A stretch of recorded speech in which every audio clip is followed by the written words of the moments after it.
This is Creepy, a podcast dedicated to sharing the most famous, chilling, and disturbing creepypastas and urban legends in the world.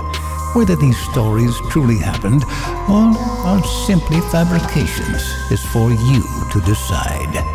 These stories may contain graphic depictions of violence and explicit language. Listener discretion is advised. Dead Bart. You know how Fox has a weird way of counting Simpsons episodes? They refuse to count a couple of them, making the amount of episodes inconsistent. The reason for this is a lost episode from season 1. Finding details about this missing episode's difficult. No one who's working on the show at the time likes to talk about it. From what's been pieced together, the lost episode was written entirely by Matt Groening. During the production of the first season, Matt started to act strangely. He was very quiet, seemed nervous and morbid. Mentioning this to anyone who was present results in them getting very angry and forbidding you to ever mention it to Matt. I first heard of it at an event where David Silverman was speaking. Someone in the crowd asked about the episode. Silverman simply left the stage, ending the presentation hours early. The episode's production number was 7G06. The title was Dead Bart. The episode labeled 7G06, Moaning Lisa, was made later and given Dead Bart's production code to hide the latter's existence. In addition to getting angry, asking anyone who is on the show about this will cause them to do everything they can to stop you from directly communicating with Matt Groening. At a fan event, I managed to follow him after he spoke to the crowd, and eventually had a chance to talk to him alone as he was leaving the building. He didn't seem upset that I followed him. Probably expected a typical encounter with an obsessive fan. Excuse me, Mr. Groening. Yeah, hey. Hi, it's an honor, sir. Big fan. Listen, I have a question about a specific episode. Oh, sure. How can I help? I'm looking for some information about an episode 7G06. You mean Moaning Lisa? No, actually, I was referring to the episode called Dead Bart. When I mentioned the lost episode, though, all color drained from his face and he started trembling. When I asked him if he could tell me any details, he sounded like he was on the verge of tears. He grabbed a piece of paper, wrote something on it, and handed it to me. Here, take it. He begged me never to mention the episode again. All right, yeah, I gotta go. The piece of paper had a website address on it. I would rather not say what it was for reasons you'll see in a second. I entered the address into my browser and I came to a site that was completely black, except for a line of yellow text. A download link. I clicked on it and a file started downloading. Once the file was downloaded, my computer went crazy. It was the worst virus I'd ever seen. System restore didn't work. The entire computer had to be rebooted. Before doing this, though, I copied the file onto a CD.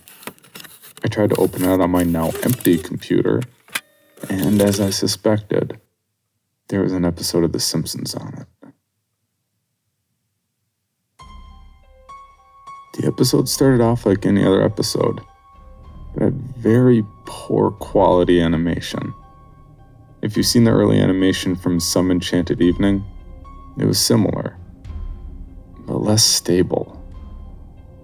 The first act was fairly normal, but the way the characters acted was a little off. Homer seemed angrier. Marge seemed depressed. Lisa seemed anxious. Bart seemed to have a genuine anger and hatred for his parents.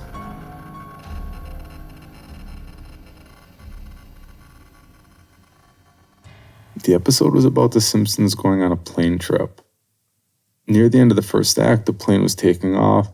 Bart was fooling around as you'd expect. This is your captain speaking. A quick reminder that all swing shots need to be stored in the overhead compartment. However, as the plane was about 50 feet off the ground, Bart broke a window on the plane and was sucked out. Do something! At the beginning of the series, Matt had an idea that the animated style of the Simpsons world represented life, and that death turned things more realistic. That was used in this episode. The picture of Bart's corpse was barely recognizable. They took full advantage of it not having to move, and made an almost photorealistic drawing of his dead body. Act 1 ended with a shot of Bart's corpse. When Act 2 started, Homer, Marge, and Lisa were sitting at their table, crying. The crying went on and on. It got more pain and sounded more realistic. Better acting than you would think possible.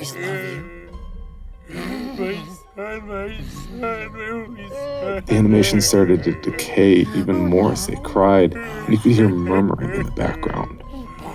The characters could barely be made out. They were stretching and blurring. They looked like deformed shadows with random bright colors thrown on them. There were faces looking in the window, flashing in and out, so you were never sure what they looked like. This crying went on for all of Act 2. Act 3 opened with a title card saying 1 year had passed. Marge, Homer, and Lisa were skeletally thin and still sitting at the table. There was no sign of Maggie or the pets. They decided to visit Bart's grave. Springfield was completely deserted, and as they walked to the cemetery, the houses became more and more decrepit. They all looked abandoned. When they got to the grave, Bart's body was just lying in front of his tombstone, looking like it did at the end of Act 1. The family started crying again. Eventually they stopped and just stared at Bart's body. The camera zoomed in on Homer's face. According to the summaries, Homer tells a joke at this point, but it is inaudible in the version I saw. You can't tell what Homer is saying.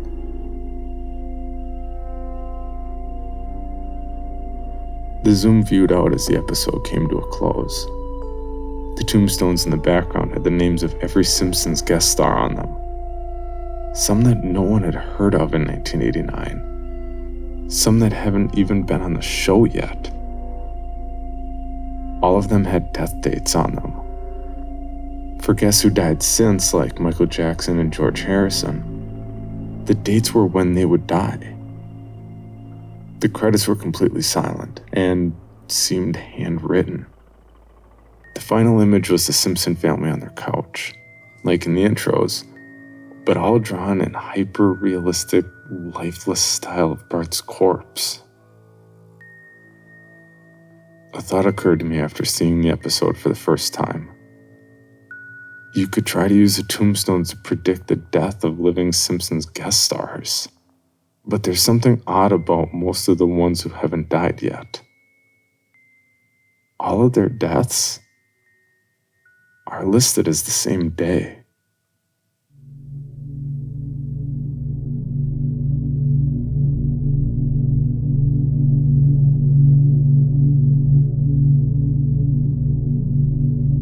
This episode of Creepy is presented by Owen McCuen.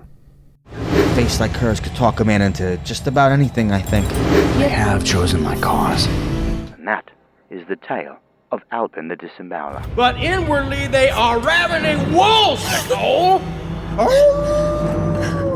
I've been waiting to meet you since before you were born. How about something like, hey there, Shelley. How about we go for a pint in the pub?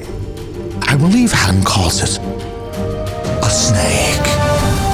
History has been made today as the first manned mission to Titan reportedly touched down just a few hours ago. By common decree, all songs will no longer be tolerated. Lord of mercy. That old man killer was nothing but a pup when you was done with him. Leave. Run. You are not welcome. Ryan, talking to you is always the weirdest part of my day. Edict Zero, a Scottish podcast. Heavenly Deception, Relative World, Vultures Over Low Doves, The Fall, Kraken Mare, Those Who Sing, Jake Dimes, Range Detective, Shadow of Laven, Small Town Horror. Owen McCuen. For more information, including pictures and videos of the stories told on this podcast, or to suggest stories for future episodes, please visit us at CreepyPod on Twitter, Instagram, and Facebook, or email us at creepypod@gmail.com. All stories told on this podcast can be found at creepypastawikia.com and are protected by a Creative Commons license. Some rights reserved unless otherwise stated.